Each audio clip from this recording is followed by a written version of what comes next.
ਸੰਗਤ ਨੂੰ। ਵਾਹਿਗੁਰੂ ਜੀ ਕਾ ਖਾਲਸਾ, ਵਾਹਿਗੁਰੂ ਜੀ ਕੀ ਫਤਿਹ। ਸ਼੍ਰੀ ਗੁਰੂ ਗ੍ਰੰਥ ਸਾਹਿਬ ਦੇ ਅੰਗ ਨੰਬਰ 59 ਤੇ ਉੱਤੋਂ 6ਵੀਂ ਪੰਗਤੀ ਹੈ। ਸ਼੍ਰੀ ਰਾਗ ਮਹਿਲਾ ਪਹਿਲਾ। ਸਤਿਗੁਰ ਪੂਰਾ ਜੇ ਮਿਲੈ, ਪਾਈਐ ਰਤਨ ਵਿਚਾਰ। ਮਨ ਦੀਜੈ ਗੁਰ ਆਪਣੇ, ਪਾਈਐ ਸਰਬ ਪਿਆਰ। ਮੁਕਤ ਪਦਾਰਥ ਪਾਈਐ, ਅਵਗਣ ਮੇਟਣ ਹਾਰ। ਕਹਿੰਦੇ ਜੇ ਕਿਤੇ ਪੂਰਾ ਗੁਰੂ ਮਿਲ ਜੇ ਬੰਦੇ ਨੂੰ, ਪਾਈਐ ਰਤਨ ਵਿਚਾਰ। ਰਤਨ ਵਿਚਾਰ ਤੋਂ ਭਾਵ ਨਾਮ। ਉਸ ਨੂੰ ਫਿਰ ਨਾਮ ਦੀ ਪ੍ਰਾਪਤੀ ਹੁੰਦੀ ਹੈ, ਕਿਉਂਕਿ ਨਾਮ ਦੀ ਪ੍ਰਾਪਤੀ ਸਭ ਤੋਂ ਵੱਡੀ ਪ੍ਰਾਪਤੀ ਹੈ।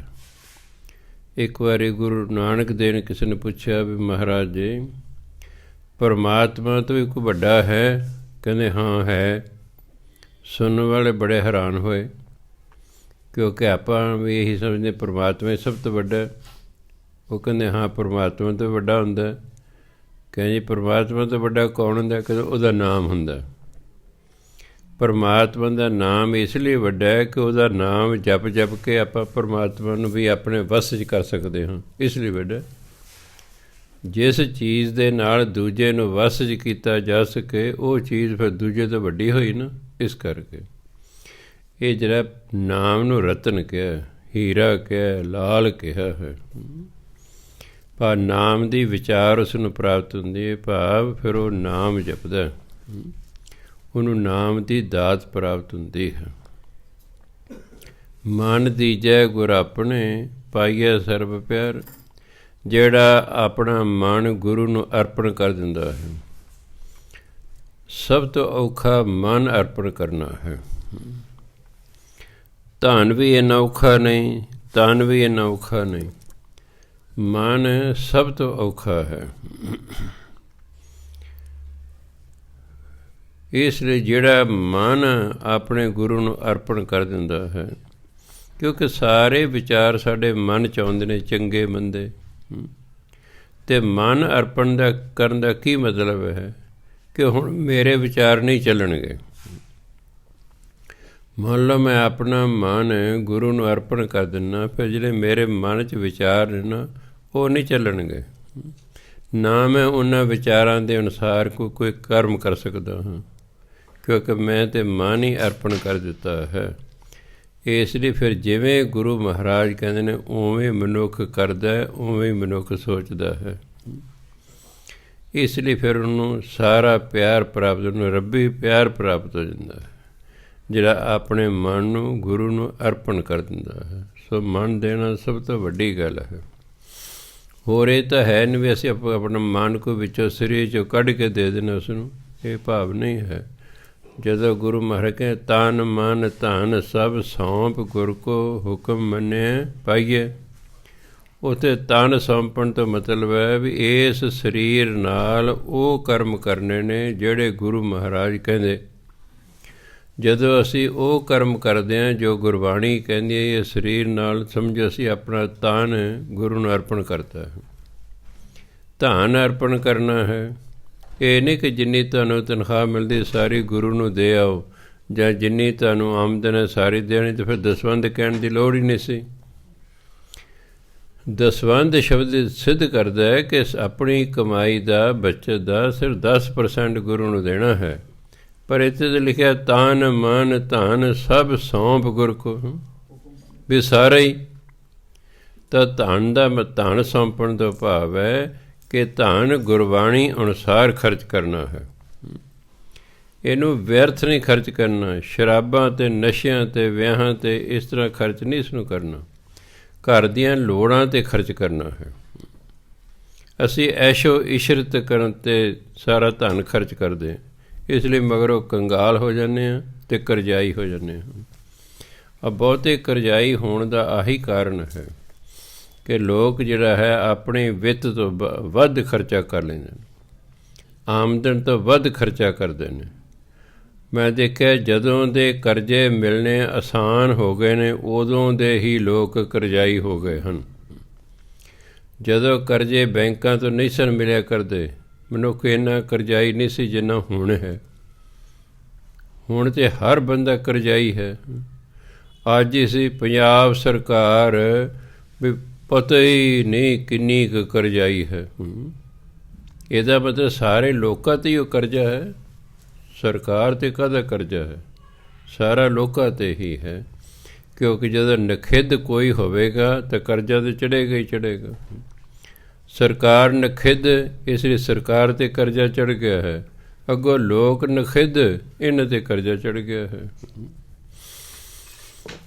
ਇਸ ਲਈ ਧਨ ਨੂੰ ਗੁਰਬਾਣੀ ਅਨੁਸਾਰ ਖਰਚ ਕਰਨਾ ਹੈ। ਅਤੇ ਗੁਰਬਾਣੀ ਕਹਿੰਦੀ ਹੈ ਧਨ ਇੱਛਾਵਾਂ 'ਤੇ ਨਹੀਂ ਖਰਚ ਕੀਤਾ ਜਾਂਦਾ, ਧਨ ਲੋੜਾਂ 'ਤੇ ਖਰਚ ਕੀਤਾ ਜਾਂਦਾ ਹੈ।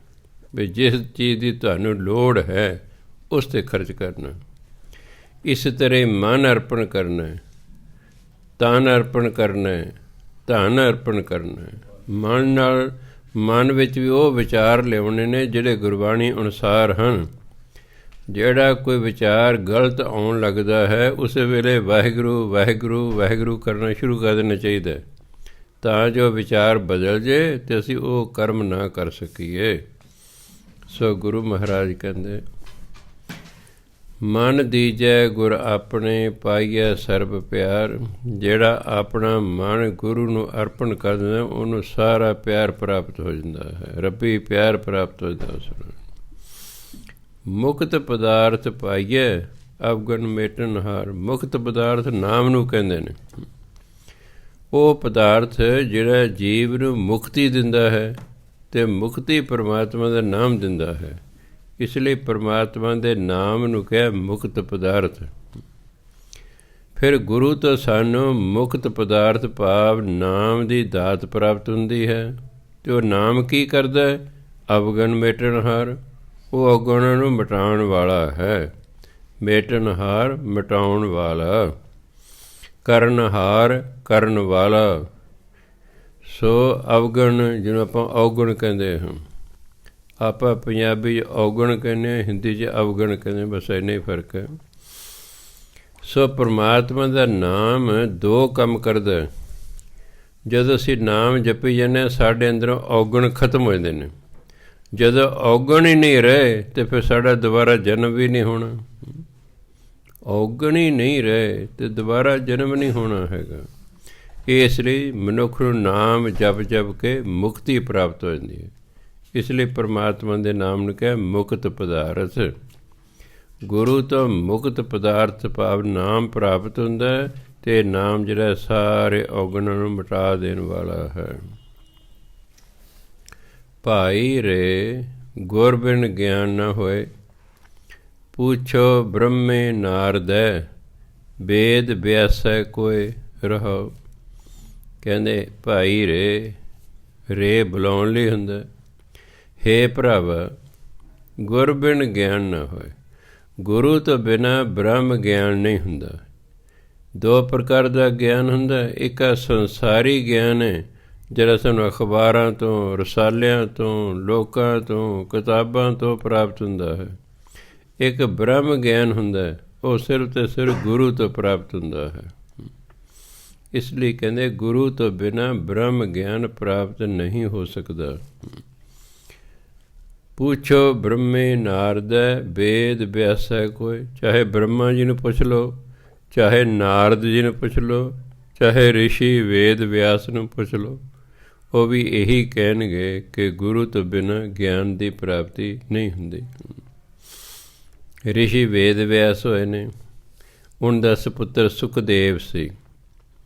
ਪਿਛਲੇ ਜਨਮਾਂ 'ਚ ਬੜੀ ਭਜਨ ਬੰਦਗੀ ਕੀਤੀ।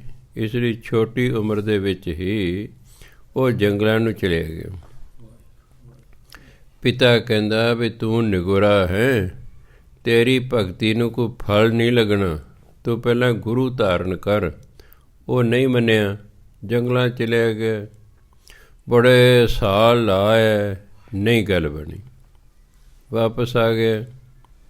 ਪਿਤਾ ਕਹਿੰਦਾ ਦੇਖ, ਇਸ ਵੇਲੇ ਅਸੀਂ ਦੋ ਹੀ ਬ੍ਰਹਮ ਗਿਆਨੀ ਹਾਂ ਸਾਰੇ ਦੇਸ਼ ਦੇ ਵਿੱਚ, ਇੱਕ ਮੈਂ ਅਤੇ ਇੱਕ ਰਾਜਾ ਜਨਕ। ਇਹ ਦੋ ਹੀ ਬ੍ਰਹਮ ਗਿਆਨੀ ਹਾਂ। ਤੇਰੇ ਤੇ ਮੇਰੇ ਤੇ ਤੇਰਾ ਵਿਸ਼ਵਾਸ ਨਹੀਂ ਆਉਣਾ, ਕਿਉਂਕਿ ਮੈਂ ਤੇਰਾ ਪਿਤਾ ਹਾਂ, ਤੇਰੀ ਸ਼ਰਧਾ ਨਹੀਂ ਬੱਝਣੀ। ਜਿਵੇਂ ਗੁਰੂ ਨਾਨਕ ਦੇਵ ਜੀ ਦੀ ਆਪਣੇ ਪਿਤਾ ਤੇ ਸ਼ਰਧਾ ਨਾ ਬੱਝੀ, ਇਸ ਤਰ੍ਹਾਂ ਕਹਿੰਦੇ ਮੇਰੇ ਤੇ ਤੇਰੀ ਸ਼ਰਧਾ ਨਹੀਂ ਬੱਝਣੀ। ਇਸ ਲਈ ਤੂੰ ਜਾ ਕੇ ਰਾਜਾ ਜਨਕ ਨੂੰ ਜਿਹੜਾ ਹੈ ਉਹ ਗੁਰੂ ਧਾਰਨ ਕਰ। ਕਹਿੰਦਾ ਮੈਂ ਬ੍ਰਾਹਮਣ, ਉਹ ਖੱਤਰੀ, ਉਹ ਮੈਨੂੰ ਗੁਰੂ ਧਾਰਨ ਕਰੇ ਕਿ ਮੈਂ ਉਹਨੂੰ ਗੁਰੂ ਧਾਰਨ ਕਰਨਾ। ਹਉਮੈ ਸੀ ਨਾ ਬ੍ਰਾਹਮਣ ਵਾਲੇ, ਬ੍ਰਾਹਮਣ ਪਹਿਲੇ ਨੰਬਰ 'ਤੇ, ਖੱਤਰੀ ਦੂਜੇ 'ਤੇ, ਜੱਟ ਅਤੇ ਬਾਣੀਏ ਵੈਸ਼ ਨੂੰ ਕਹਿੰਦੇ ਤੀਜੇ 'ਤੇ ਬਾਕੀ ਸ਼ੂਦਰ ਬੈਕ ਕਲਾਸ ਅਤੇ ਸ਼ਡਿਊਲਡ ਕਾਸਟ ਚੌਥੇ ਨੰਬਰ 'ਤੇ ਗਿਣੇ ਗਏ ਹਿੰਦੁਸਤਾਨ 'ਚ। ਕਹਿੰਦਾ ਮੈਂ ਬ੍ਰਾਹਮਣ, ਮੈਂ ਇੱਕ ਖੱਤਰੀ ਨੂੰ ਗੁਰੂ ਧਾਰਨ ਕਰਾਂ। ਉਹ ਕਹਿੰਦਾ ਤੂੰ ਇਸ ਚੱਕਰ 'ਚ ਨਾ ਪੈ, ਹੋਰ ਹੈ ਹੀ ਕੋਈ ਨਹੀਂ। ਕੱਚੇ ਗੁਰੂ ਨੂੰ ਧਾਰਨ ਕਰੇਗਾ ਤੂੰ, ਮੁਕਤੀ ਨਹੀਂ ਤੈਨੂੰ ਮਿਲਣੀ। ਉਹਦਾ ਫਾਇਦਾ ਕਿ ਕਾਚੇ ਗੁਰ ਤੇ ਮੁਕਤ ਨਾ ਹੋਏ। ਪੜ੍ਹਦੇ ਨਾ ਆਪ ਜੀ, ਹਾਂ, ਕੱਚੇ ਗੁਰੂ ਤੋਂ ਤੈਨੂੰ ਮੁਕਤੀ ਨਹੀਂ ਹੋਣੀ। ਅਤੇ ਦੋ ਹੀ ਬੰਦੇ ਆ ਸਰ, ਜੇ ਅਸੀਂ ਬ੍ਰਹਮ ਗਿਆਨੀ ਹਾਂ, ਬ੍ਰਹਮ ਗਿਆਨੀ ਤੋਂ ਬਿਨਾਂ ਦੂਜੇ ਨੂੰ ਗੁਰੂ ਧਾਰਨ ਕਰਨ ਦਾ ਫਾਇਦਾ ਹੀ ਨਹੀਂ। ਉਹ ਤੈਨੂੰ ਬ੍ਰਹਮ ਗਿਆਨ ਹੀ ਨਹੀਂ ਕਰਾ ਸਕਦਾ। ਮੰਨ ਲਓ ਮੈਨੂੰ ਬ੍ਰਹਮ ਗਿਆਨ ਹੀ ਨਹੀਂ ਅਤੇ ਕੋਈ ਮੈਨੂੰ ਗੁਰੂ ਧਾਰਨ ਕਰ ਲੇ, ਉਹਨੂੰ ਮੈਂ ਕਿਵੇਂ ਬ੍ਰਹਮ ਗਿਆਨੀ ਬਣਾ ਸਕਦਾ ਬਈ? ਮੈਂ ਕਿਸੇ ਨੂੰ ਉੱਥੋਂ ਤੱਕ ਹੀ ਲਿਜਾ ਸਕਦਾ ਜਿੱਥੋਂ ਤੱਕ ਮੈਂ ਗਿਆ ਹੋਇਆ ਹਾਂ। ਜਿੱਥੋਂ ਤੱਕ ਮੈਂ ਆਪ ਹੀ ਨਹੀਂ ਪਹੁੰਚਿਆ, ਦੂਜੇ ਨੂੰ ਉੱਥੋਂ ਤੱਕ ਕਿਵੇਂ ਲੈ ਜਾਂਗਾ? ਕਿਤਾਬੀ ਗਿਆਨ ਹੋਰ ਹੁੰਦਾ ਹੈ। ਕਿਤਾਬੀ ਗਿਆਨ ਤਾਂ ਮੈਨੂੰ 5 ਖੰਡਾਂ ਦਾ ਹੈਗਾ, ਉਹਦਾ ਕਿਆ ਹੈ? ਹੁਣੇ ਹੀ ਮੈਂ 10 ਮਿੰਟ ਤੁਹਾਨੂੰ ਸਾਰੇ ਖੰਡਾਂ ਦੇ ਵਿੱਚੋਂ ਦੀ ਲੰਘਾ ਦਾਂਗਾ ਅਤੇ ਤੁਸੀਂ ਕਹੋਗੇ ਬੱਲੇ ਬੱਲੇ ਬਾਬਾ ਜੀ ਸਾਰੇ ਖੰਡਾਂ 'ਚ ਲੰਘੇ ਹੋਏ ਨੇ। ਇਹ ਕਿਸੇ ਖੰਡ ਦੇ ਨੇੜੇ ਤੇੜੇ ਵੀ ਨਹੀਂ ਗਿਆ, ਲੰਘਣਾ ਤਾਂ ਇਹਨੇ ਕੀ ਸੀ? ਇੱਕ ਕਿਤਾਬੀ ਗਿਆਨ ਹੁੰਦਾ ਹੈ, ਇੱਕ ਜਿਹੜਾ ਅੰਦਰੋਂ ਗਿਆਨ ਹੁੰਦਾ ਹੈ। ਅਸਲ ਉਹ ਗਿਆਨ ਹੁੰਦਾ ਹੈ ਜਿਹੜਾ ਰੱਬੀ ਗਿਆਨ ਹੈ, ਉਹਨੂੰ ਬ੍ਰਹਮ ਗਿਆਨ ਕਹਿੰਦੇ ਨੇ। ਅਤੇ ਬ੍ਰਹਮ ਗਿਆਨੀ ਹੀ ਦੂਜੇ ਨੂੰ ਬ੍ਰਹਮ ਗਿਆਨੀ ਬਣਾ ਸਕਦਾ ਹੈ। ਚਲੋ ਜੀ, ਕਹਿਣ ਕਹਾਣ 'ਤੇ ਚਲਿਆ ਗਿਆ ਰਿਸ਼ੀ ਸੁਖਦੇਵ।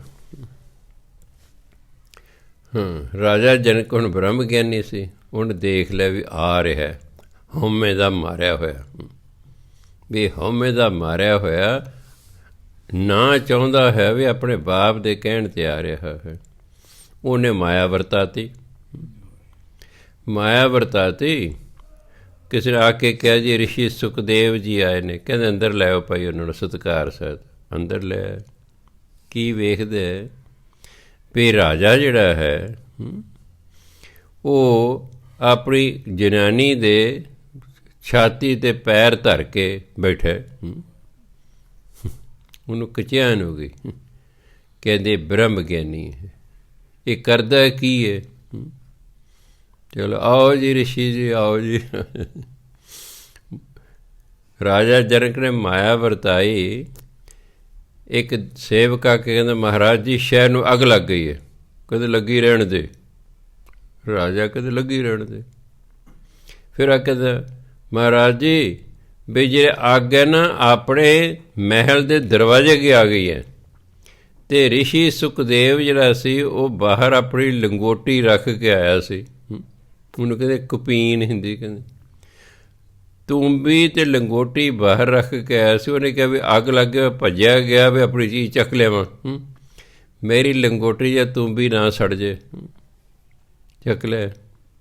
ਰਾਜਾ ਕਹਿੰਦਾ ਦੌੜ ਜਾ ਓਏ, ਤੂੰ ਕਹਿੰਦਾ ਇਹ ਹੱਕਦਾਰ ਹੀ ਨਹੀਂ ਹੈ ਗੁਰਮੰਤਰ ਲੈਣ ਦਾ। ਮੇਰਾ ਸਾਰਾ ਸ਼ਹਿਰ ਸੜ ਗਿਆ ਤਾਂ ਨਹੀਂ ਮੈਂ ਚਿੰਤਾ ਕੀਤੀ, ਤੈਨੂੰ ਆਪਣੀ ਦੀਵਾਨੀ ਦੀ ਲੰਗੋਟੀ 'ਤੇ ਫਿਕਰ ਪਿਆ ਹੋਇਆ। ਚੱਪ ਜਾ, ਮੈਂ ਨਹੀਂ ਤੈਨੂੰ ਦਿੰਦਾ ਗੁਰਮੰਤਰ। ਬਾਹਰ ਗਿਆ, ਕੋਈ ਕਿਤੇ ਅੱਗ ਨਹੀਂ ਲੱਗੀ, ਕੁਛ ਵੀ ਨਹੀਂ ਹੈ। ਵਾਪਸ ਆ ਗਿਆ। ਹਾਂ, ਬਾਪ ਕਹਿੰਦਾ ਬਈ ਲੈ ਗੁਰਮੰਤਰ।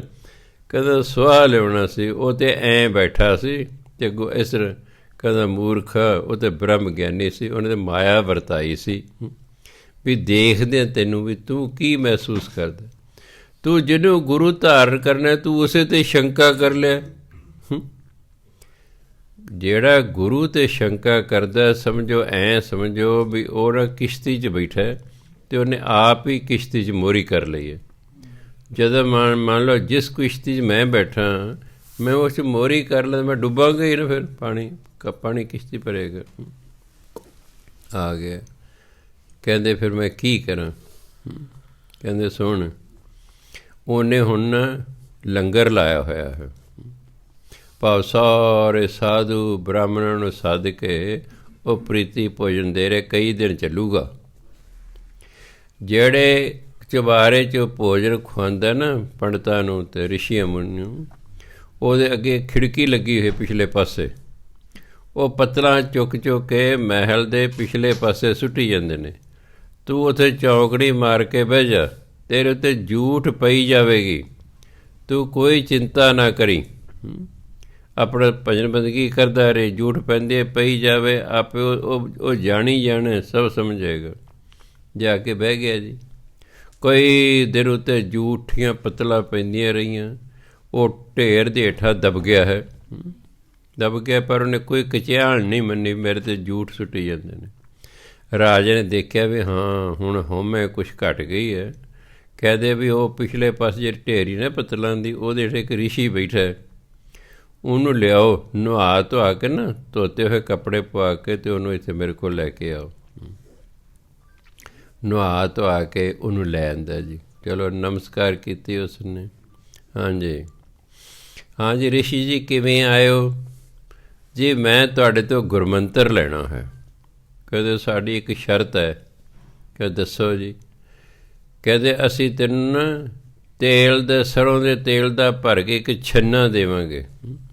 ਪੁਰਾਣੇ ਬੰਦੇ ਨੇ ਛੰਨੇ ਵੇਖੇ ਹੋਣਗੇ, ਅੱਜ ਦੇ ਬੱਚੇ ਨਹੀਂ ਵੇਖੇ, ਬਾਟੀ ਸਮਝ ਲਓ। ਛੰਨਾ ਭਰ ਕੇ ਤੈਨੂੰ ਦੇਵਾਂਗੇ। 2 ਤੇਰੇ 'ਤੇ ਪਹਿਰੇਦਾਰ ਹੋਣਗੇ ਨੰਗੀਆਂ ਤਲਵਾਰਾਂ ਵਾਲੇ। ਤੂੰ ਸ਼ਹਿਰ ਦੇ ਵਿੱਚੋਂ ਦੀ ਚੱਕਰ ਲਾਉਣਾ। ਜੇ ਇੱਕ ਤੁਬਕਾ ਵੀ ਤੇਲ ਦਾ ਡਿੱਗ ਪਿਆ ਨਾ ਧਰਤੀ 'ਤੇ ਇਹਨਾਂ ਨੇ ਤੇਰਾ ਗਲ ਵੱਢ ਦੇਣਾ। ਅਤੇ ਜੇ ਤੂੰ ਸਹੀ ਸਲਾਮਤ ਆ ਗਿਆ ਫਿਰ ਤੈਨੂੰ ਗੁਰਮੰਤਰ ਦੇਊਂਗਾ। ਚਲੋ ਜੀ ਤੁਰ ਪਿਆ। ਰਾਜੇ ਨੇ ਕੀ ਕੀਤਾ? ਕਿਤੇ ਡਾਂਸ ਹੋ ਰਿਹਾ ਹੈ, ਕਿਤੇ ਕੁਛ ਹੋ ਰਿਹਾ ਹੈ, ਸ਼ਹਿਰ 'ਚ ਕਿਤੇ ਕੁਛ ਹੋ ਰਿਹਾ, ਜਿੱਥੋਂ ਦੀ ਲੰਘ ਰਿਹਾ, ਸਾਰਾ ਕੁਛ ਇਸ ਤਰ੍ਹਾਂ ਦਾ ਪ੍ਰਬੰਧ ਕਰਤਾ। ਪਰ ਉਹਨੇ ਕਿਸੇ ਚੀਜ਼ ਵੱਲ ਨਹੀਂ ਵੇਖਿਆ। ਧਿਆਨ ਤੇਲ 'ਚ ਕਿਤੇ ਜੇ ਤੁਬਕਾ ਡਿੱਗਿਆ, ਤੂੰ ਗਿਆ ਬਸ, ਆ ਗਿਆ ਵਾਪਸ ਸਹੀ ਸਲਾਮਤ। ਰਾਜਾ ਕਹਿੰਦਾ ਰਿਸ਼ੀ ਜੀ ਰਾਜ ਬੜੀਆਂ ਰੌਣਕਾਂ ਸਨ, ਬੜਾ ਕੁਛ ਹੋ ਰਿਹਾ ਸੀ, ਤੁਸੀਂ ਕੀ ਕੁਛ ਵੇਖਿਆ? ਕਹਿੰਦਾ ਸੁਆਹ ਵੇਖਣਾ ਕਿਸੇ, ਮੈਨੂੰ ਤਾਂ ਆਹੀ ਡਰ ਸੀ ਵੀ ਜੇ ਤੁਬਕਾ ਡੁੱਲ ਗਿਆ ਨਾ ਬਸ ਮੈਂ ਗਿਆ। ਕਹਿੰਦੇ ਰਿਸ਼ੀ ਜੀ ਸਾਡਾ ਵੀ ਇਹੀ ਹਾਲ ਹੈ, ਅਸੀਂ ਸਾਰਾ ਰਾਜ ਭਾਗ ਚਲਾਉਂਦੇ ਹਾਂ, ਪਰ ਸਾਡੇ ਮਨ 'ਚ ਪਰਮਾਤਮਾ ਦਾ ਹਮੇਸ਼ਾ ਡਰ ਹੈ, ਅਸੀਂ ਪਰਮਾਤਮਾ ਨੂੰ ਕਦੇ ਨਹੀਂ ਭੁੱਲਦੇ। ਠੀਕ ਹੈ, ਰਾਜ ਭਾਗ ਸਾਨੂੰ ਰਾਜ ਮਿਲਿਆ, ਸੀ ਰਾਜ ਭਾਗ ਚਲਾਉਂਦੇ ਹਾਂ, ਪਰ ਜਿਵੇਂ ਤੂੰ ਡਰਦਾ ਰਿਹਾ ਨਾ ਵੀ ਤੇਲ ਨਹੀਂ ਡੁੱਲਣਾ, ਇਸ ਤਰ੍ਹਾਂ ਅਸੀਂ ਵੀ ਪਰਮਾਤਮਾ ਡਰਦੇ ਰਹਿੰਦੇ ਵੀ ਕੋਈ ਸਾਡਾ ਕੋਈ ਸਕਿੰਟ, ਕੋਈ ਚੱਸਾ ਪਲ ਪਰਮਾਤਮਾ ਦੇ ਨਾਮ ਤੋਂ ਬਿਨਾਂ ਨਹੀਂ ਜਾਣਾ ਚਾਹੀਦਾ। ਅਸੀਂ ਉਹਦੇ ਭੈ 'ਚ ਰਹਿੰਦੇ ਹਾਂ। ਫਿਰ ਉਹਨੂੰ ਗੁਰਮੰਤਰ ਦਿੱਤਾ, ਫਿਰ ਜਾ ਕੇ ਰਿਸ਼ੀ ਬਣਿਆ। ਸੋ ਗੁਰੂ ਤੋਂ ਕਹਿੰਦੇ ਜਿਹਨੂੰ ਮਰਜ਼ੀ ਜਾ ਕੇ ਪੁੱਛ ਲਓ, ਗੁਰੂ ਤੋਂ ਬਿਨਾਂ ਇਹ ਬ੍ਰਹਮ ਗਿਆਨ ਨਹੀਂ ਪ੍ਰਾਪਤ ਹੋਇਆ ਕਰਦਾ। ਉਦਾਹਰਨਾਂ ਦਿੱਤੇ, ਬ੍ਰਹਮਾ ਜੀ ਨੂੰ ਪੁੱਛ ਲਓ, ਨਾਰਦ ਨੂੰ ਪੁੱਛ ਲਓ, ਰਿਸ਼ੀ ਵੇਦ ਵਿਆਸ ਨੂੰ ਪੁੱਛ ਲਓ। ਗਿਆਨ ਧਿਆਨ ਧੁਣ ਜਾਣੀਏ, ਅਕਥ ਕਹਾਵੈ ਸੋਏ, ਸਫਲਿਓ ਬਿਰਖ ਹਰੀਆਵਲਾ ਛਾਮ। ਇਹਨੂੰ ਛਾਮ ਪੜ੍ਹਦੇ ਛੱਛੇ ਨੂੰ ਕਰਨਾ ਬਿੰਦੀ ਲਾ ਕੇ, ਛਾਂ ਤੋਂ ਬਣੇ। ਪੰਜਾਬੀ 'ਚ ਛਾਂ ਕਹਿੰਦੇ ਨੇ, ਹਿੰਦੀ ਛਾਮ ਕਹਿੰਦੇ ਨੇ। ਛਾਮ ਕਨੇਰੀ ਹੋਏ, ਲਾਲ ਜਵੇਹਰ ਮਾਣਕੀ, ਗੁਰ ਭੰਡਾਰੈ ਸੋਏ। ਕਹਿੰਦੇ ਗੁਰੂ ਤੋਂ ਹੋਰ ਕੀ ਪਤਾ ਲੱਗਦਾ? ਗਿਆਨ, ਬ੍ਰਹਮ ਗਿਆਨ ਦਾ ਪਤਾ ਲੱਗਦਾ, ਧਿਆਨ ਰੱਬੀ ਧਿਆਨ ਦਾ ਪਤਾ ਲੱਗਦਾ ਹੈ, ਧੁਨ ਅਨਹਦ ਨਾਦ ਦਾ ਪਤਾ ਲੱਗਦਾ ਹੈ, ਅਕਥ ਕਹਾਵੈ ਸੋਏ। ਅਤੇ ਪਰ ਗੁਰੂ ਕੀ ਹੈ?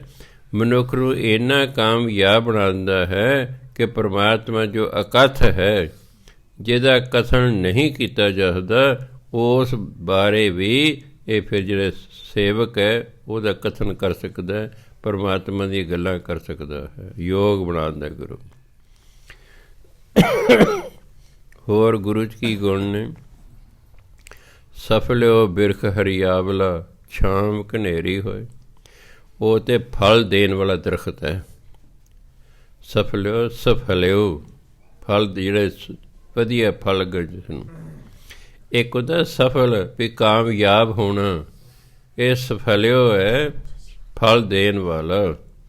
ਬਿਰਖ ਹੁੰਦਾ ਦਰਖਤ, ਹਰੀਆਵਲਾ ਮੈਨੇ ਹਰਿਆ ਭਰਿਆ। ਗੁਰੂ ਤੇ ਹਰਿਆ ਭਰਿਆ ਤੇ ਫਲ ਦੇਣ ਵਾਲਾ ਦਰਖਤ ਹੈ।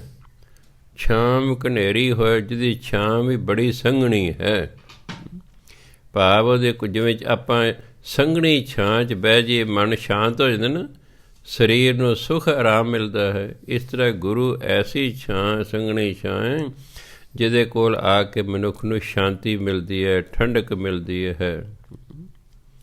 ਲਾਲ ਜਵੇਹਰ ਮਾਣਕੀ ਗੁਰ ਭੰਡਾਰੈ ਸੋਏ। ਗੁਰੂ ਦੇ ਭੰਡਾਰੇ 'ਚ ਕਿਹੜੇ ਲਾਲ ਨੇ ਹੀਰੇ, ਜਵੇਹਰ ਜਵਾਹਰ, ਮਾਣਕੀ ਮਾਣਕ ਮੋਤੀ ਨੇ।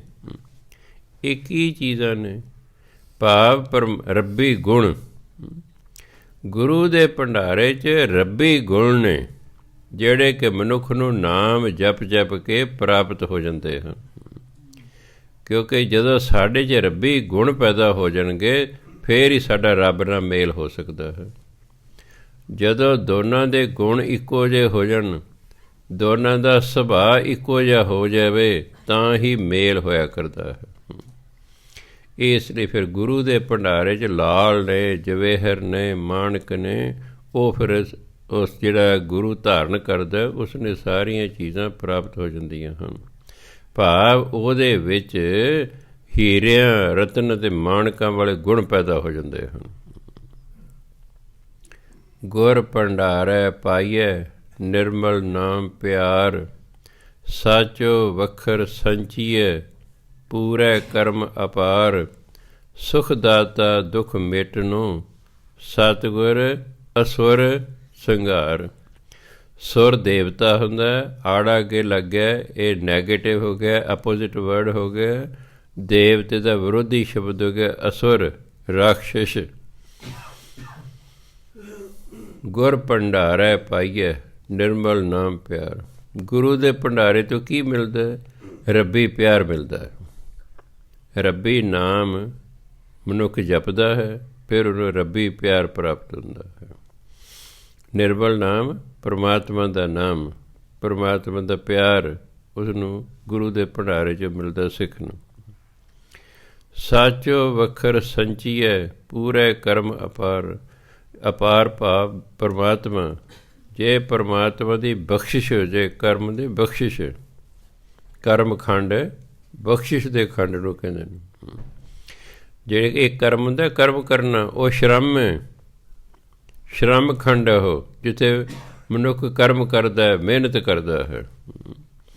ਜਦੋਂ ਮਨੁੱਖ ਪਹਿਲਾਂ ਤਾਂ ਹੁੰਦਾ ਨਾ ਗਿਆਨ ਖੰਡ, ਪਹਿਲਾਂ ਆਉਂਦਾ ਧਰਮ ਖੰਡ 'ਚ। ਤਾਂ ਅੱਜ ਆਪਣੀ ਸਤ ਸੰਗਤ ਇਹਨੂੰ ਧਰਮ ਖੰਡ ਕਿਹਾ ਹੈ। ਧਰਮ ਖੰਡ ਜਦੋਂ ਬੰਦਾ ਆਉਂਦਾ ਸਤ ਸੰਗਤ 'ਚ ਆਉਂਦਾ, ਉੱਥੋਂ ਉਸਨੂੰ ਗਿਆਨ ਹੁੰਦਾ ਵੀ ਪਰਮਾਤਮਾ ਦਾ ਨਾਮ ਜਪਣਾ, ਪਰਮਾਤਮਾ ਇਸ ਤਰੀਕੇ ਨਾਲ ਮਿਲ ਸਕਦਾ ਹੈ, ਮਨੁੱਖ ਦੇ 'ਚ ਆਹ ਗੁਣ ਚਾਹੀਦੇ ਨੇ, ਉਹਨੂੰ ਇਹ ਗਿਆਨ ਹੁੰਦਾ। ਫਿਰ ਉਹ ਗਿਆਨ ਜਿਹੜਾ ਹੁੰਦਾ ਉਹਦੇ ਅਨੁਸਾਰ ਉਹ ਫਿਰ ਮਿਹਨਤ ਕਰਦਾ, ਉਹਨੂੰ ਕਹੇ ਸ਼ਰਮ ਖੰਡ। ਧਰਮ ਖੰਡ ਤੋਂ ਗਿਆਨ ਖੰਡ ਚਲਾ ਜਾਂਦਾ, ਗਿਆਨ ਖੰਡ ਤੋਂ ਫਿਰ ਮਿਹਨਤ ਜਿਹੜਾ ਸ਼ਰਮ ਖੰਡ ਆ ਉਸ 'ਤੇ ਚਲਾ ਜਾਂਦਾ। ਫਿਰ ਉਹ ਮਿਹਨਤ ਕਰਦਾ, ਨਾਮ ਜਪਣ ਦੀ ਮਿਹਨਤ ਕਰਦਾ ਰਹਿੰਦਾ, ਕਰਦਾ ਰਹਿੰਦਾ, ਕਰਦਾ ਰਹਿੰਦਾ। ਫਿਰ ਇੱਕ ਦਿਨ ਪਰਮਾਤਮਾ ਦੀ ਬਖਸ਼ਿਸ਼ ਹੁੰਦੀ, ਕਰਮ ਖੰਡ ਚਲਾ ਜਾਂਦਾ ਬੰਦਾ। ਫਿਰ ਉੱਥੇ ਨਾਮ ਜਪਦਾ ਰਹਿੰਦਾ, ਜਪਦਾ ਰਹਿੰਦਾ, ਜਪਦਾ ਰਹਿੰਦਾ। ਫਿਰ ਪਰਮਾਤਮਾ ਦਾ ਕੀ ਹੁੰਦਾ, ਉਦੋਂ ਅੱਗੇ ਕੀ ਖੰਡ ਹੈ? ਹਾਂਜੀ, ਹਾਂ, ਪਹਿਲਾ ਧਰਮ ਖੰਡ, ਦੂਜਾ ਗਿਆਨ ਖੰਡ, ਤੀਜਾ ਸ਼ਰਮ ਖੰਡ, ਚੌਥਾ ਕਰਮ ਖੰਡ। ਉਸ ਤੋਂ ਬਾਅਦ ਫਿਰ ਪਰਮਾਤਮਾ ਦੀ ਹੋ ਜਾਂਦੀ ਕਿ ਨਜ਼ਰ ਨਿਹਾਲ। ਫਿਰ ਬੰਦਾ ਸੱਚਖੰਡ 'ਚ ਪਹੁੰਚ ਜਾਂਦਾ। ਆਹ ਤਰੀਕਾ ਹੈ ਸੱਚਖੰਡ 'ਚ ਜਾਣ ਦਾ। ਸਤ ਸੰਗਤ ਤੋਂ ਸ਼ੁਰੂ ਹੁੰਦਾ। ਜਿਹੜਾ ਸਤ ਸੰਗਤ ਨਹੀਂ ਕਰਦਾ ਉਹ ਤਾਂ ਕਿਸੇ ਵੀ ਜਨਮ 'ਚ ਸੱਚਖੰਡ ਤੱਕ ਪਹੁੰਚ ਹੀ ਨਹੀਂ ਸਕਦਾ, ਕਿਉਂਕਿ ਉਹਨੇ ਪਹਿਲਾ ਸਟੈਪ ਹੀ ਨਹੀਂ ਚੱਕਿਆ। ਸਤ ਸੰਗਤ ਤੋਂ ਸ਼ੁਰੂ ਹੁੰਦਾ ਅਤੇ ਫਿਰ ਸਾਡੇ ਉੱਤੇ ਕੱਲ ਲੱਗੇ ਰਹਿੰਦੇ ਫਿਰ ਇੱਕ ਦਿਨ ਪਹੁੰਚ ਜਾਂਦਾ ਬੰਦਾ। ਸੋ ਗੁਰੂ ਮਹਾਰਾਜ ਤਾਂ ਕਹਿੰਦੇ ਸਾਚੋ ਵੱਖਰ ਸੰਚੀਏ, ਸੰਚੀ ਦੇ ਇਕੱਠਾ ਕਰਨਾ, ਸੰਚ ਇਕੱਠਾ ਕਰਨ ਨੂੰ ਕਹਿੰਦੇ ਨੇ। ਸਾਚੋ ਵੱਖਰ, ਸੱਚਾ ਸੌਦਾ, ਉਹ ਨਾਮ ਦਾ ਸੌਦਾ, ਨਾਮ ਦੇ ਸੌਦੇ ਨੂੰ ਸੱਚਾ ਸੌਦਾ ਕਿਹਾ। ਸਾਚੋ ਵੱਖਰ, ਵੱਖਰ ਸੌਦੇ ਨੂੰ ਕਹਿੰਦੇ ਨੇ। ਸੰਚੀਏ ਇਕੱਠਾ ਕਰਦਾ ਬੰਦਾ, ਕਦੋਂ? ਪੂਰੇ ਕਰਮ ਅਪਾਰ, ਅਪਾਰ ਭਾਵ ਪਰਮਾਤਮਾ।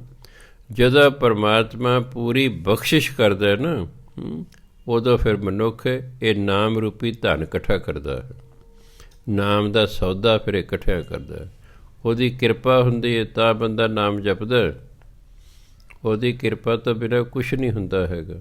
ਹਉਮੈ 'ਚ ਨਹੀਂ ਹੋਣਾ ਚਾਹੀਦਾ। ਅਗਰ ਆਪ ਜੀ ਅੰਮ੍ਰਿਤ ਵੇਲੇ ਉੱਠਦੇ ਹੋ, ਉਹਦਾ ਧੰਨਵਾਦ ਕਰਨਾ, ਸੱਚੇ ਪਾਤਸ਼ਾਹ ਤੈਂ ਕਿਰਪਾ ਕੀਤੀ ਹੈ। ਜੋ ਨਾ ਕਿਰਪਾ ਕਰੇ ਤਾਂ ਬਿਮਾਰ ਵੀ ਕਰ ਸਕਦਾ।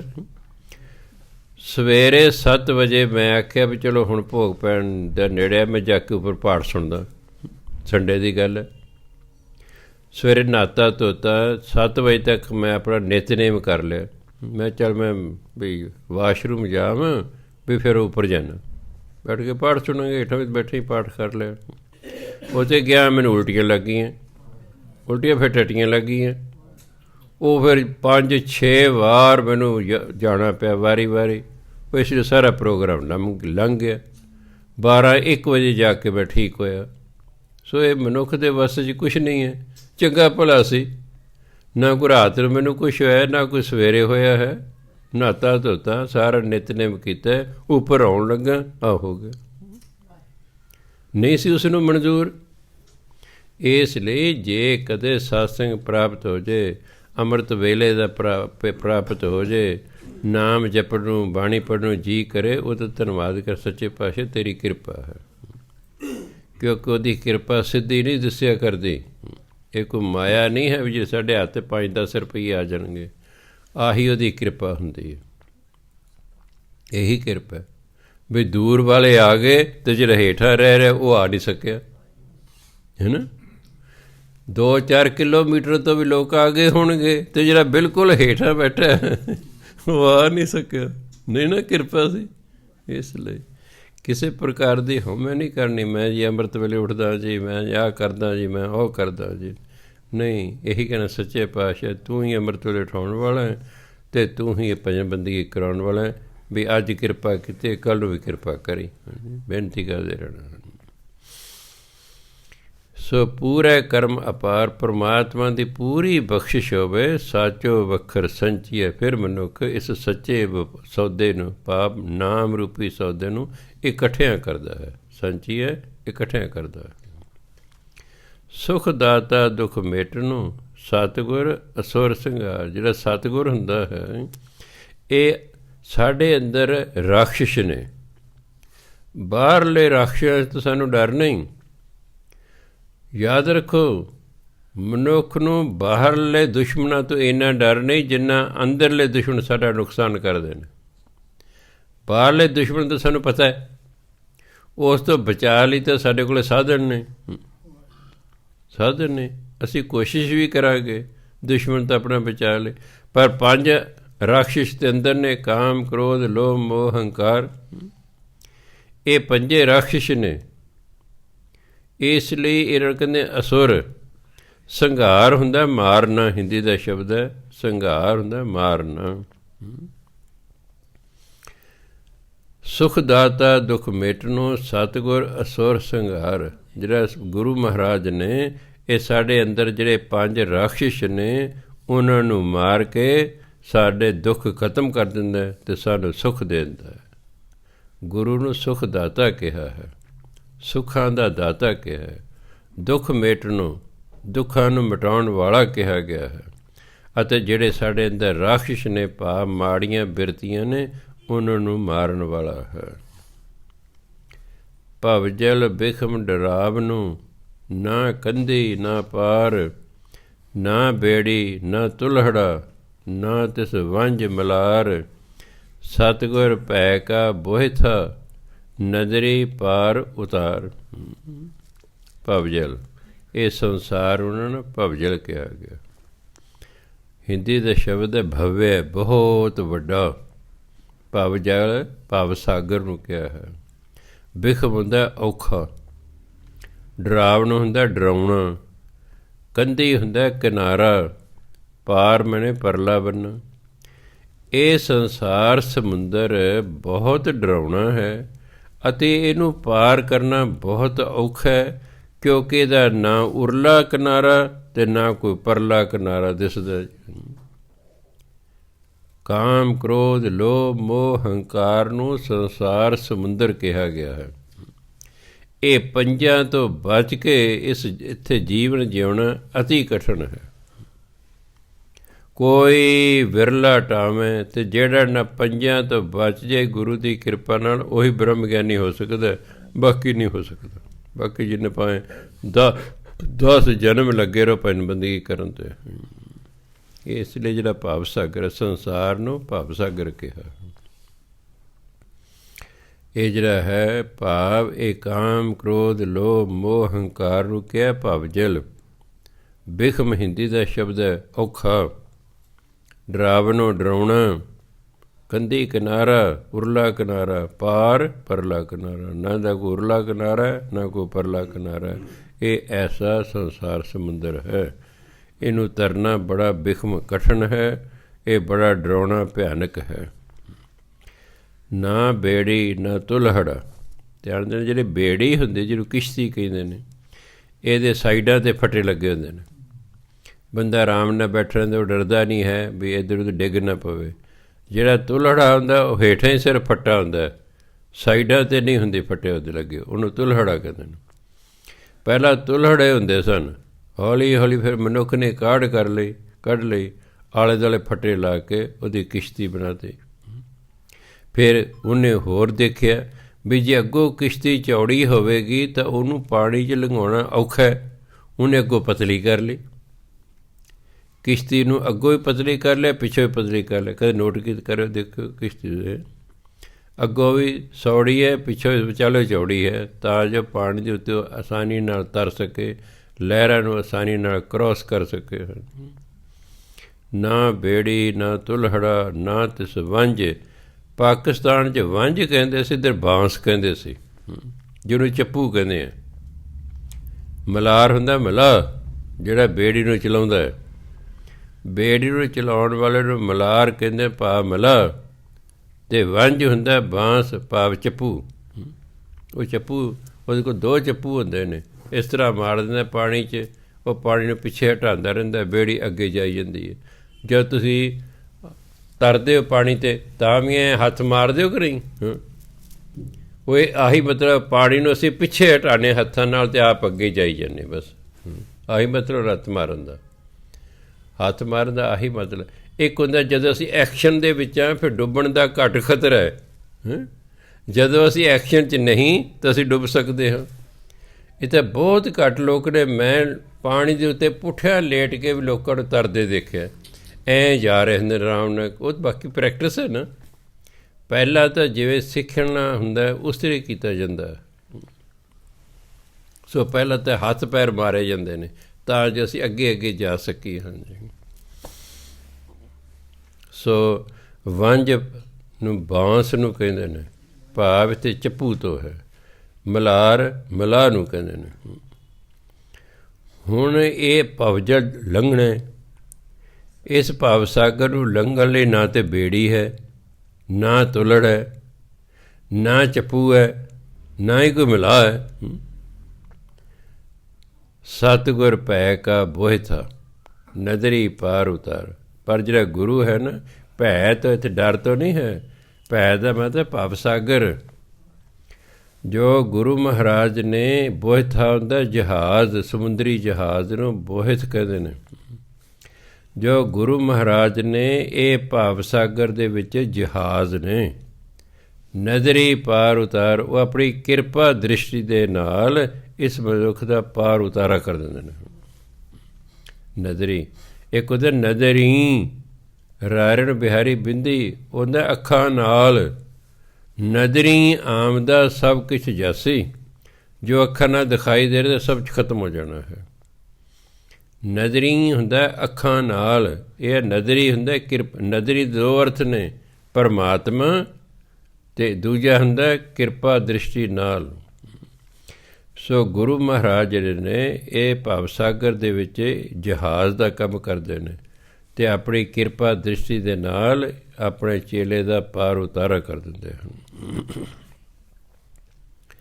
ਇੱਕ ਤਿਲ ਪਿਆਰਾ ਵਿਸਰੈ, ਦੁੱਖ ਲਾਗੈ ਸੁਖ ਜਾਏ, ਜਿਹਵਾ ਜਲੋ ਜਲਾਵਣੀ, ਨਾਮ ਨ ਜਪੈ ਰਸਾਏ, ਘਾਟ ਬਿਨਸੈ ਦੁੱਖ ਅਗਲੋ, ਜਮ ਪਕੜੈ ਪਛਤਾਏ।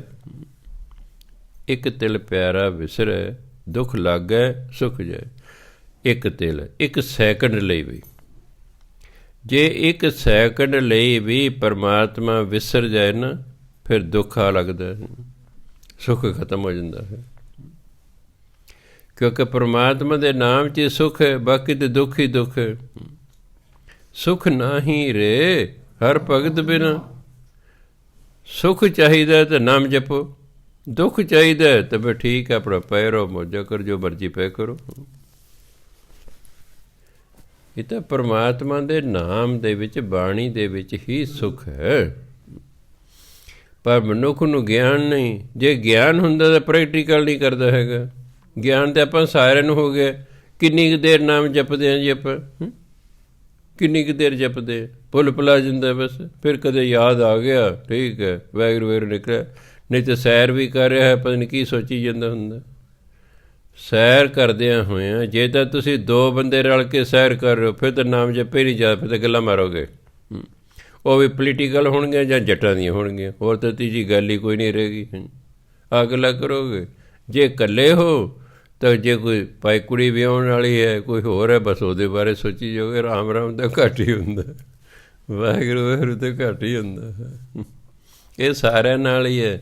ਇਹ ਨਹੀਂ ਸਮਝ ਲੈਣਾ ਵੀ ਜਿਹੜਾ ਬੋਲ ਰਿਹਾ ਪਤਾ ਨਹੀਂ ਕਿੰਨੇ ਕੁ ਫੱਟੇ ਚੱਕਿਆ ਹੈ ਬੰਦਾ। ਸਾਰਿਆਂ ਦੀ ਇਹੀ ਹਾਲ ਹੁੰਦਾ ਹੈ।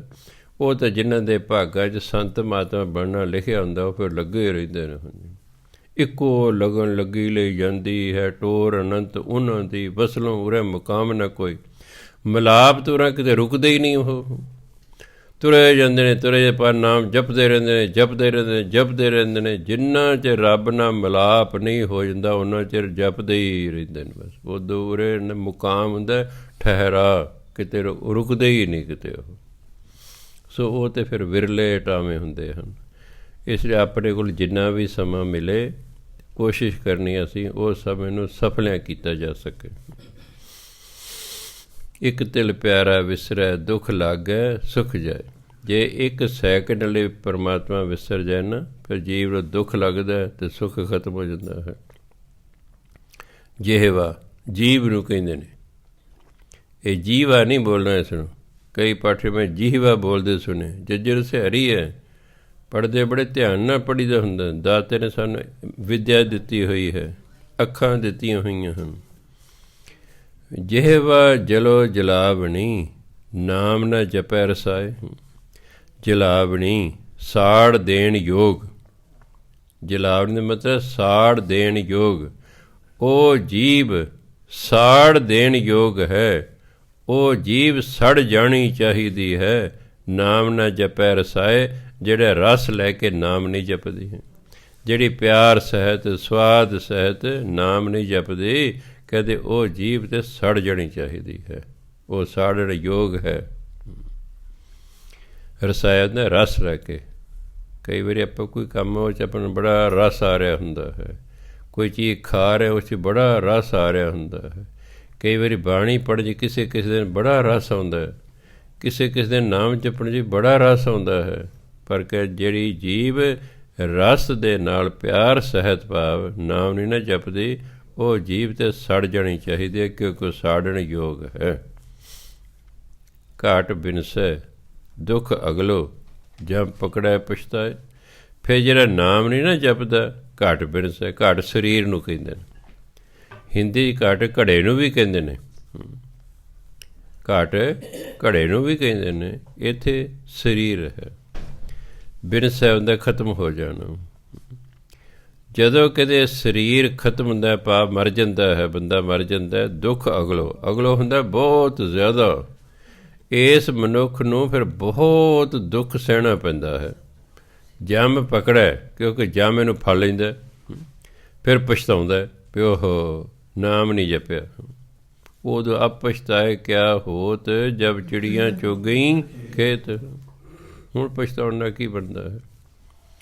ਗੁਰੂ ਮਹਾਰਾਜ ਪੁਕਾਰ ਕੇ ਕਹਿ ਰਹੇ ਨੇ, ਭਾਈ ਨਾਮ ਜਪ ਲਓ, ਨਾਮ ਜਪ ਲਓ। ਇਹ ਸੁਣਦਾ ਹੀ ਨਹੀਂ ਹੈਗਾ, ਸੁਣਿਆ ਅਣਸੁਣਿਆ ਕਰ ਦਿੰਦਾ ਹੈ। ਫਿਰ ਜਦੋਂ ਜਮਦੂਤ ਫੜ ਲੈਂਦੇ ਨੇ, ਫਿਰ ਬੜਾ ਦੁਖੀ ਹੁੰਦਾ ਹੈ।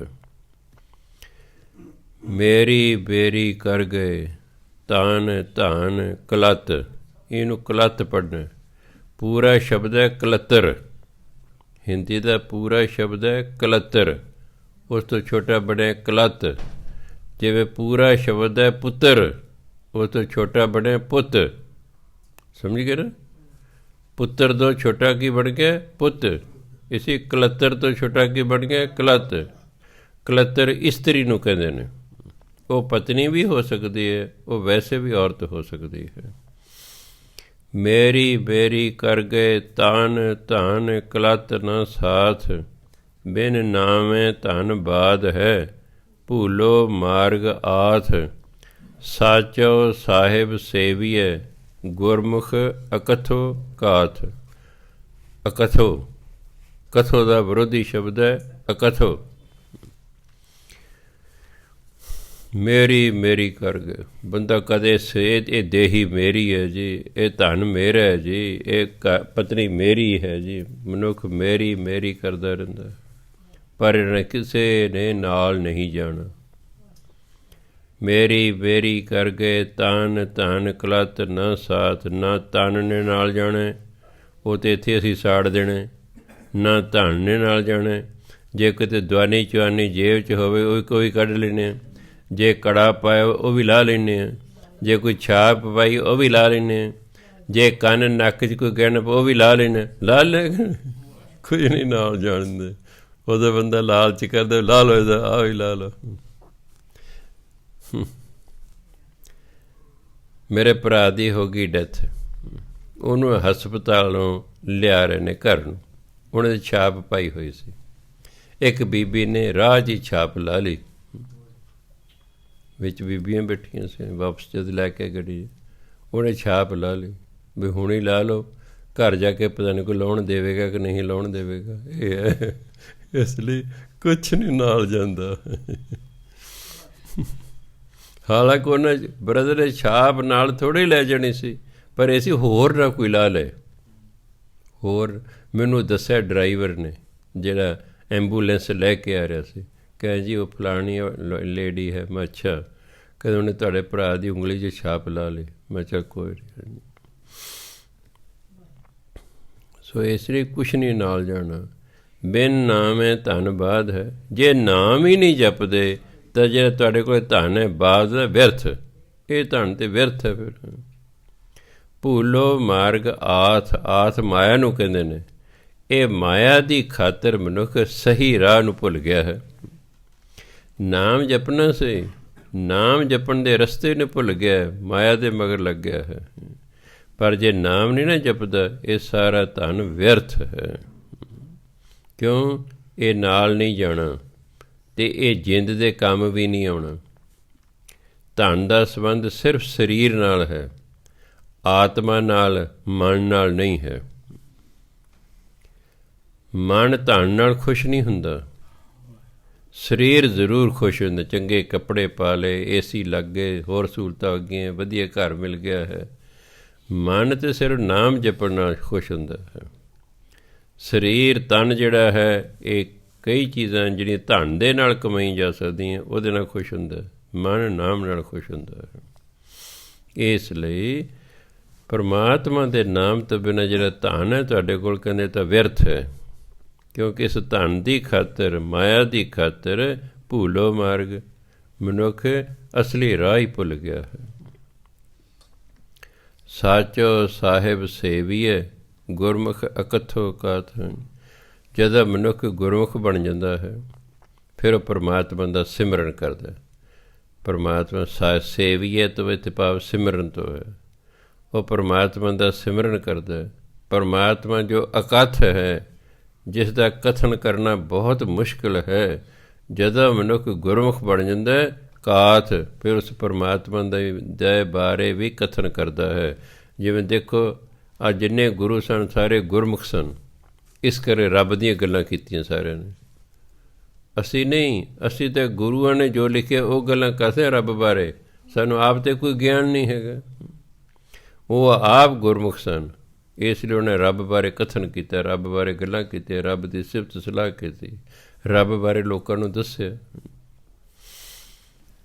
ਆਵੈ ਜਾਏ ਭਵਾਈਐ ਪੈ ਕਿਰਤ ਕਮਾਏ, ਪੂਰਬ ਲਿਖਿਆ ਕਿਉਂ ਮੇਟੀਐ, ਲਿਖਿਆ ਲੇਖ ਰਜ਼ਾਏ।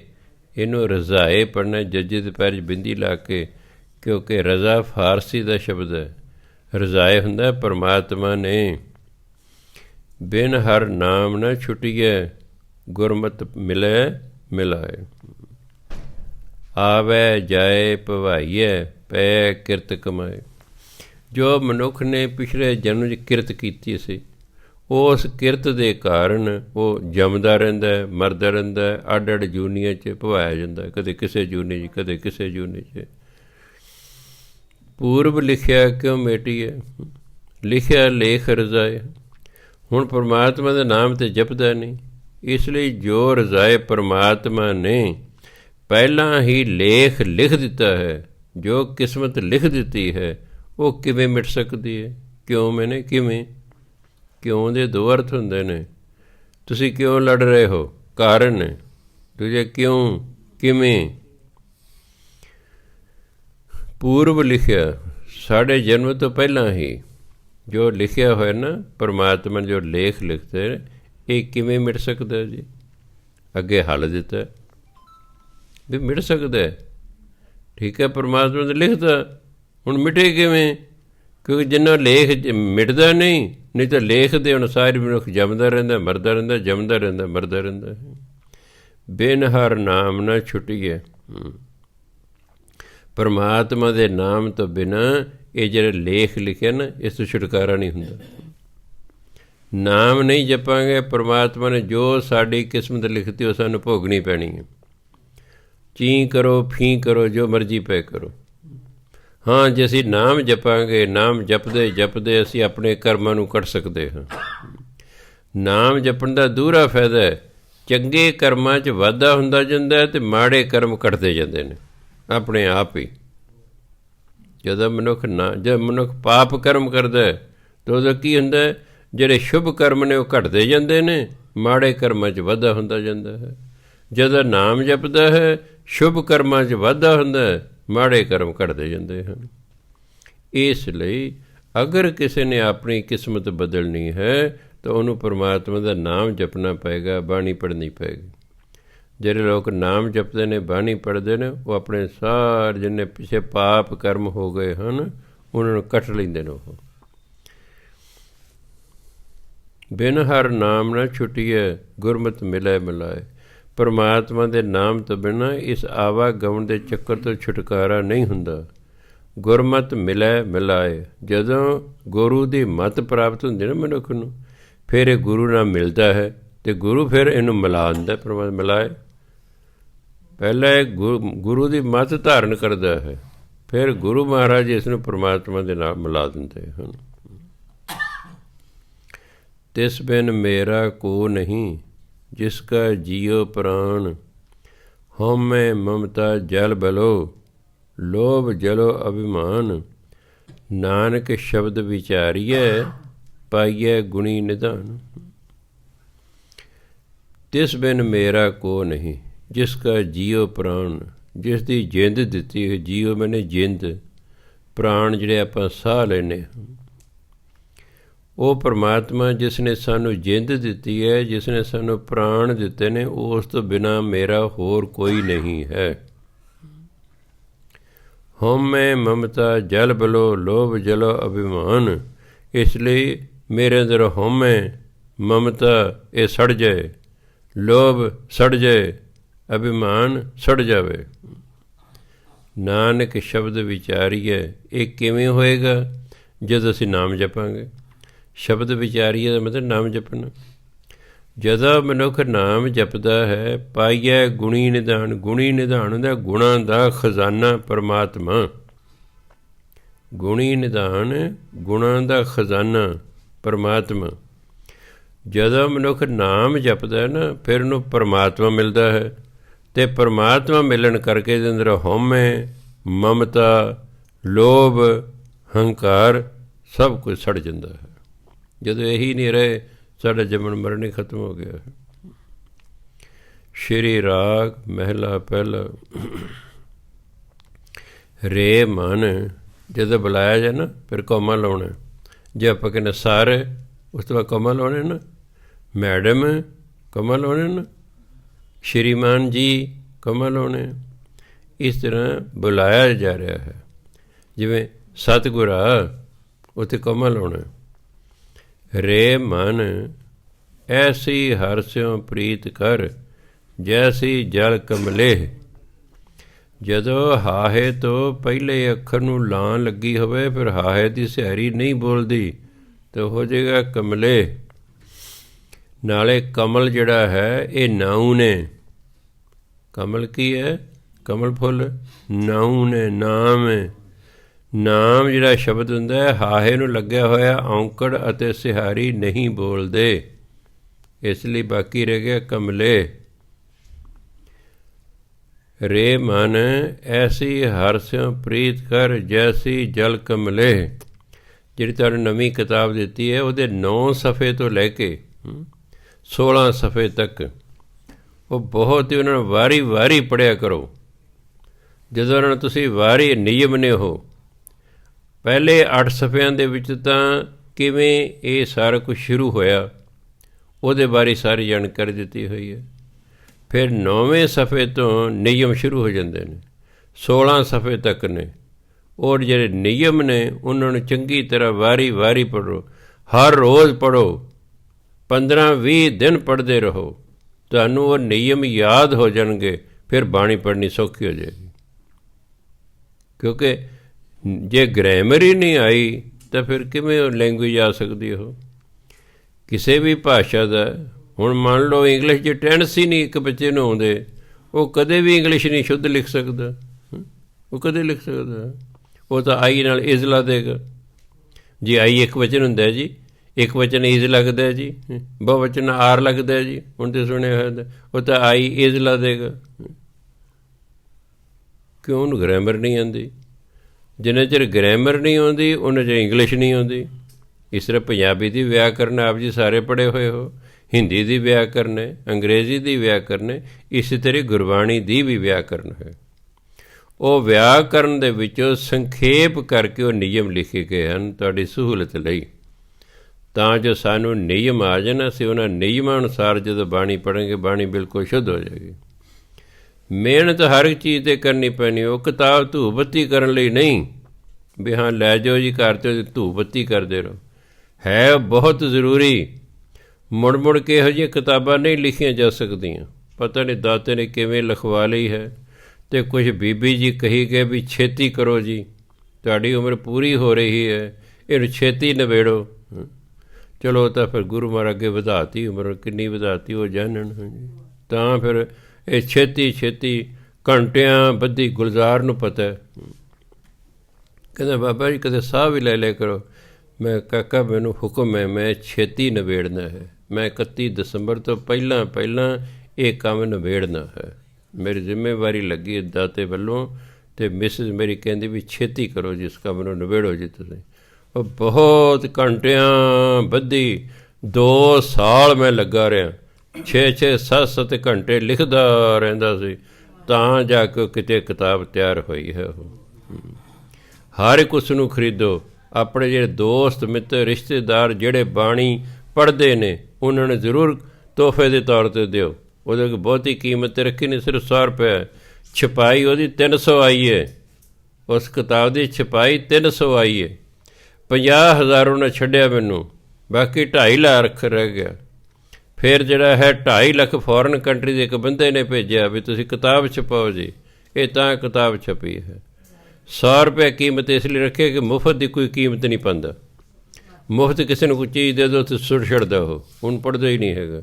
ਕੁਛ ਪੈਸੇ ਖਰਚੇ ਹੋਣਗੇ ਤਾਂ ਤੁਸੀਂ ਨਹੀਂ ਪੜ੍ਹੋਗੇ, ਤੁਹਾਡੇ ਘਰ ਕੋਈ ਆਵੇਗਾ, ਕੋਈ ਹੋਏਗਾ, ਉਹਨੂੰ ਪੜ੍ਹਨਗੇ। ਹਾਂਜੀ, ਫਿਰ ਜਿਹੜੇ ਵਾਕਈ ਪੜ੍ਹਦੇ ਨੇ ਉਹ ਫਿਰ ਮੈਨੂੰ ਟੈਲੀਫੋਨ ਵੀ ਕਰਦੇ ਨੇ, ਕਹਿੰਦੇ ਬਾਬਾ ਜੀ ਜਦੋਂ ਮੈਂ ਪਹਿਲੀ ਕਿਤਾਬ ਲਿਖੀ ਸੀ ਉਦੋਂ ਵੀ ਜਿਹੜੇ ਉਹ ਸ਼ਾਹਬਾਦ ਵਾਲੇ ਮਹਾਂਪੁਰਖ ਨੇ ਸਾਹਿਬ, ਹਾਂ ਸਾਹਿਬ ਸਿੰਘ ਜੀ, ਹਾਂ ਸਾਹਿਬ ਸਿੰਘ ਜੀ ਜਿਹੜੇ ਕਥਾਕਾਰ ਨੇ, ਉਹਨਾਂ ਨੇ ਵੀ ਮੈਨੂੰ ਟੈਲੀਫੋਨ ਕੀਤੇ, ਬਾਬਾ ਜੀ ਬਹੁਤ ਮਿਹਨਤ ਤੁਸੀਂ ਕੀਤੀ ਹੈ। ਆ ਜਦੋਂ ਇਹ ਜਾਵੇਗੀ ਉਹਨਾਂ ਕੋਲ ਤਾਂ ਫਿਰ ਉਹਨਾਂ ਦਾ ਟੈਲੀਫੋਨ ਆਏਗਾ ਵੀ ਇਸ 'ਤੇ ਕੋਈ ਕਸਰ ਹੀ ਕੋਈ ਨਹੀਂ ਛੱਡੀ।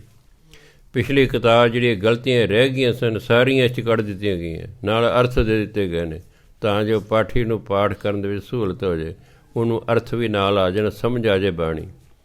ਜਿੰਨੀ ਬਾਣੀ ਦੀ ਸਾਨੂੰ ਸਮਝ ਆਏਗੀ ਉਨੀ ਬਾਣੀ ਸ਼ੁੱਧ ਹੋ ਜਾਏਗੀ, ਜਿੰਨੀ ਬਾਣੀ ਸ਼ੁੱਧ ਹੋ ਜਾਏ ਗੁਰੂ ਮਹਾਰਾਜ ਖੁਸ਼ ਹੋਣਗੇ। ਹਰ ਇੱਕ ਜਦ ਕੋਈ ਵੀ ਪਾਠੀ ਹੈ, ਭਾਵੇਂ ਕਿ ਅਨਪੜ੍ਹ ਬੰਦਾ ਵੀ ਕਿਉਂ ਨਹੀਂ ਬੈਠਾ, ਮੈਂ ਦੇਖਿਆ ਅਗਰ ਪਾਠੀ ਵਧੀਆ ਪਾਠ ਕਰ ਰਿਹਾ ਨਾ, ਅਨਪੜ੍ਹ ਨੂੰ ਵੀ ਬਾਣੀ ਸਮਝ ਆਉਣ ਲੱਗ ਜਾਂਦੀ ਹੈ ਵੀ ਹਾਂ ਵੀ ਇਹ ਆਹ ਕਹਿ ਰਿਹਾ ਹੈ। ਅਤੇ ਜੇ ਕਿਤੇ ਨਾਲ ਆਵਾਜ਼ ਵੀ ਸਾਡੇ ਸੇਵਕ ਸਿੰਘ ਵਰਗੀ ਯਕਦਮ ਨੇ, ਫਿਰ ਕਿਆ ਬਾਤ ਹੈ। ਸੇਵਕ ਸਿੰਘ ਕਰਦਾ ਹੋਵੇ ਪਾਠ ਅਤੇ ਸੰਧੂ ਸਾਹਿਬ ਕਰਦੇ ਉਹਨੂੰ ਪਾਠ, ਕਿਵੇਂ ਨਹੀਂ ਬੰਦਾ ਬੈਠੇਗਾ, ਸਵਾਲ ਹੀ ਪਤਾ ਉੱਠ ਕੇ ਚਲਿਆ ਜਾਵੇ। ਹਾਂਜੀ, ਇੰਨੀਆਂ ਪਿਆਰੀਆਂ ਆਵਾਜ਼ਾਂ ਨੇ। ਹਾਂਜੀ, ਇਹਨਾਂ ਬੱਚਿਆਂ ਨੂੰ ਮੈਂ ਕਿਹਾ ਤੁਸੀਂ ਇਸ 'ਤੇ ਮਿਹਨਤ ਕਰੋ ਕਿਤਾਬ 'ਤੇ, ਤੁਸੀਂ ਸਾਰੀ ਉਮਰ ਪਾਠੀ ਬਣਨਾ, ਪੇੜ ਪਾਠੀ ਹੋ ਤੁਸੀਂ, ਮਿਹਨਤ ਕਰੋ ਦੱਬ ਕੇ ਤਾਂ ਜੋ ਤੁਸੀਂ ਵਧੀਆ ਪਾਠੀ ਹੋਵੋ। ਜਿਹੜਾ ਤੁਹਾਡਾ ਪਾਠ ਸੁਣਨ ਵਾਲਾ ਕਹਿ ਇਹਨਾਂ ਤੋਂ ਹੀ ਪਾਠ ਕਰਾਉਣਾ ਜੀ, ਬਸ ਹੋਰ ਨਹੀਂ ਕਿਸੇ ਤੋਂ ਕਰਾਉਣਾ, ਫਿਰ ਸਵਾਦ ਆਵੇਗਾ ਜੀ।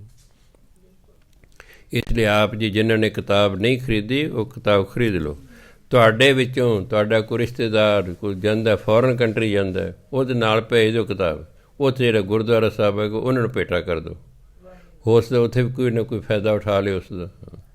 ਚੀਜ਼ ਪਈ ਹੋਵੇਗੀ, ਮੰਨ ਲਓ ਮੇਜ਼ 'ਤੇ ਅਖਬਾਰ ਪਈ ਹੈ, ਤੁਹਾਨੂੰ ਕੋਈ ਮਿਲਣ ਆ ਗਿਆ, ਤੁਸੀਂ ਉਹਦੇ ਲਈ ਚਾਹ ਪਾਣੀ ਬਣਾਓ, ਉਹ ਜ਼ਰੂਰ ਫਰੋਲ ਕੇ ਵੇਖੇਗਾ ਉਸ ਨੂੰ।